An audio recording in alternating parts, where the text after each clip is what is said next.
শুরুর ১৫ মিনিট বেশ ভালোই খেলেছে বাংলাদেশ, তবে ৩১তম মিনিটে গোল হজম করতে হলো লাল সবুজের প্রতিনিধিদের। দ্বিতীয়ার্ধের শুরু থেকেই সমতায় ফেরার আপ্রাণ চেষ্টা চালিয়েছেন হামজা সৌমিত্রা।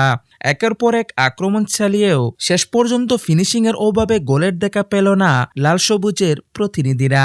আর শেষ পর্যন্ত ১-০ গোলে হেরে এশিয়ান কাপ বাছাইয়ের এবারের পর্বটা শেষ করতে হলো বাংলাদেশকে। র্যাঙ্কিংয়ে সিঙ্গাপুর বাংলাদেশের চেয়ে এগিয়ে। এরপরও সিঙ্গাপুরের মাটিতে বাংলাদেশের শুরুটা হয়েছিল দারুণ। বল পজিশন ও আক্রমণে বাংলাদেশ ভালোই শুরু করেছিল, সিঙ্গাপুরের আক্রমণ ভালোই রুখছিল তারা। তবে ৩১তম মিনিটে সিঙ্গাপুর দ্রুতগতির কাউন্টার অ্যাটাক করে নিজেদের প্রান্তে লম্বা পাস হয়। বাংলাদেশের ডিফেন্ডার সাদউদ্দিন সিঙ্গাপুরের ফরোয়ার্ডকে আটকাতে পারেননি।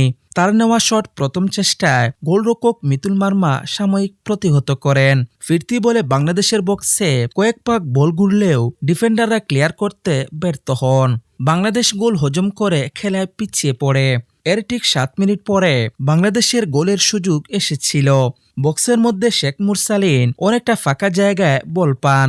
তার নেওয়া শট সিঙ্গাপুরের ডিফেন্ডারের গায়ে লেগে গোল লাইনের দিকে যেতে থাকে। ফয়সাল আহমেদ ফাহিম দৌড়ে বলের লাগাল নিতে গিয়ে পড়ে গেলে পেনাল্টি আবেদন করলেও রেফারি সেই আবেদনে সায় দেননি। তবে দ্বিতীয়ার্ধেও দুর্দান্ত লড়াই করে বাংলাদেশ। ম্যাচে ফেরার জন্য সব ধরনের চেষ্টাই করেছে হাবিয়ার কাবরেরার শিষ্যরা, কিন্তু শেষ পর্যন্ত প্রতিপক্ষের জালে বল জড়াতে পারেনি লাল সবুজের প্রতিনিধিরা। আর তাতে ১-০ গোলের হার নিয়ে মাঠ ছাড়তে হয় বাংলাদেশের।